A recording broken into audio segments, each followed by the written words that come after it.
Kablooey. Now, while some smart Harrises out there may well be getting on the retro gaming high horses here and muttering stuff like, Kablooey be beggared, this is Bomboozle, man. Bomboozle, I say. Well, not on Super Nintendo, it's not, Charlie, so like, Kablooey to you. But why?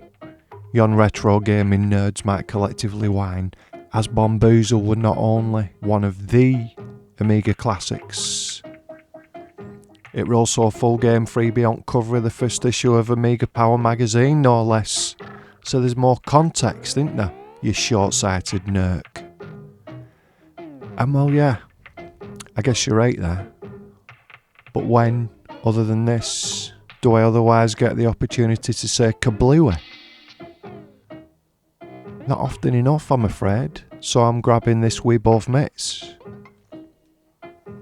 Whichever version you're playing of this, and whatever you want to call it, I dig this, man.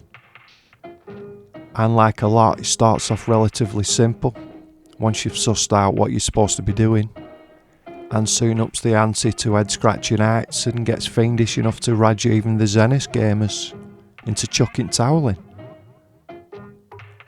What no-nope numpties today might see as rage quitting, perhaps. But what in my more refined day simply saw the more animated participants resort to a bit of controller chewing. Nothing more. Yeah, you think you've got this sussed, then kablooey! And that.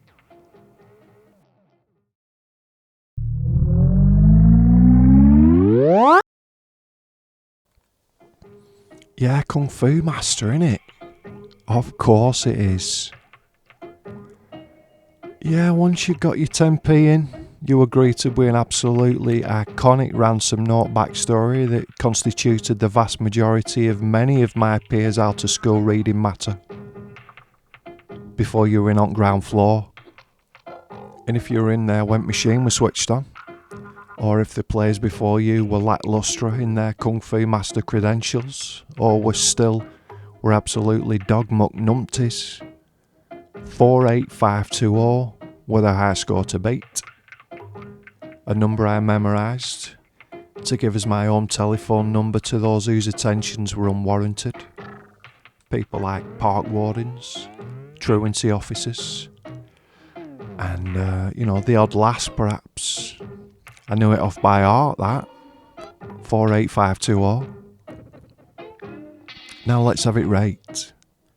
The mid-80s were a golden age by anybody's standards when it come to arcade games, but damn Burnley, this particular machine were the one that got your name about town more than any amount of marker pens, badly lit bus stops ever could.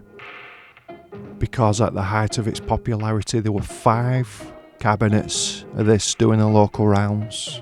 And although denizens of Wonderland and Mr. Poole might try and convince you that they led the way in that respect, they'd both be wrong, as it dropped elsewhere twice, count them twice, previous to that, up at Duke Bar Taxis, and round at Lister's Paper Shop on Lindis Road, and later still at that paper shop next to Goodwill Taxis. I know because they had top score on them all. Now, it's a long time since, and obviously various local heads might remember things differently and fancifully conjure up their initials at the top of the high score table, but while varying perspective and its myriad of afforded opinions and viewpoints can often be a wonderful indictment of a fair and non-judgmental society, in this particular circumstance, it is factually incorrect to the point of slanderous deception. I were the best on Kung Fu Master. I were the best on Kung Fu Master, I said. No offence, none taken. And now we've agreed on that. I mean, yeah, you just wander along 5 floors taking out countless minions before leathering bosses of varying appearance and difficulty. The last of which is fairly conventional looking, who succumbs, as do we all, to repeated blows to the nads before kablooey. You get a quick cuddle with Jon Sylvia before starting the whole caboodle all over again. And so on. Easy to pick up, tricky to Kung Fu Master. And no, I'm not sorry.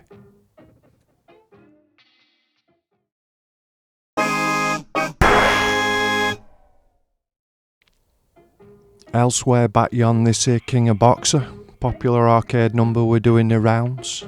Get it? Rounds. But while it was still parked down this scrappy end of things, this were, unless I'm very much mistaken, spoiler, I'm not.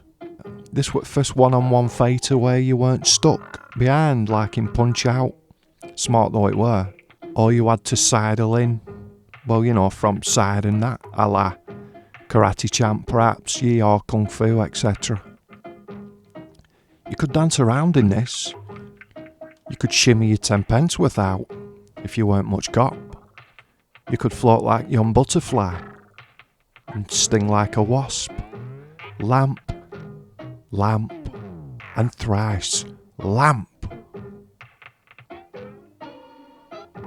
Hellfire, this got hard work after but a few bouts, but there were always a manky little row of 10p pieces lining up along bottom of screen of this when it were in listers.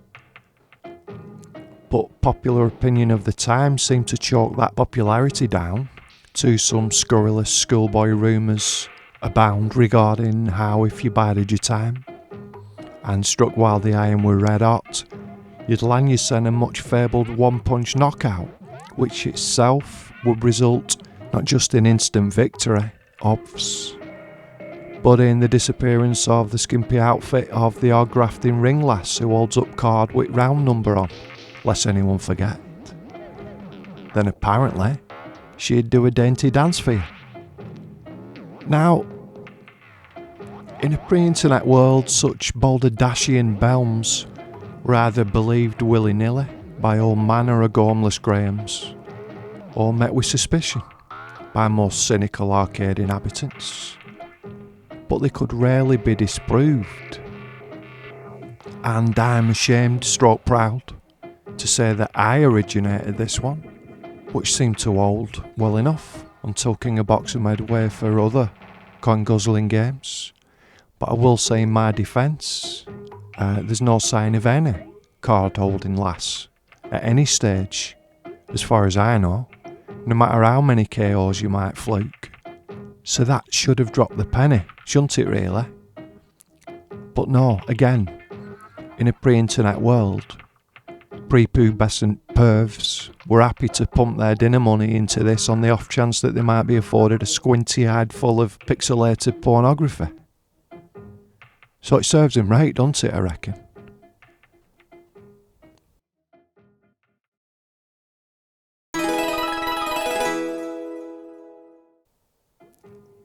And then talking of the filthy little rats who got just what they deserved. Here we are, in Krusty's Funhouse, for what is, for my meagre money, one of the most entertaining mass rodent murder titles out there, along with Squish Yon Squirrel, Chin the Chinchilla, and the oft-maligned Slam the Dormouse, of course.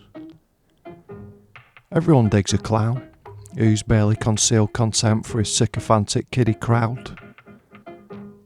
And as your man Beako the Clown, Eki Pac-Man, don't get me started on the seemingly limitless malevolent benevolence of Beako the Clown, who famously refused to put his boat on halt, sponsorship-wise, lest it gave him a good name. Your man Krusty here is a lot less fussy, really. So giggle falsely as his pal Bart smacks all manner of beautiful rodents into oblivion, while the clown walks like an Egyptian. All standard fare, yes, but bear in mind this is the 8-bit Master System here, properly pulling its paltry half-whack weight in comparison with the popular 16-bit versions much more prevalent back yon. In a nutshell, it starts simple and gets harder after a bit, which is pretty deep, isn't it, really? Pretty deep. You see it, man?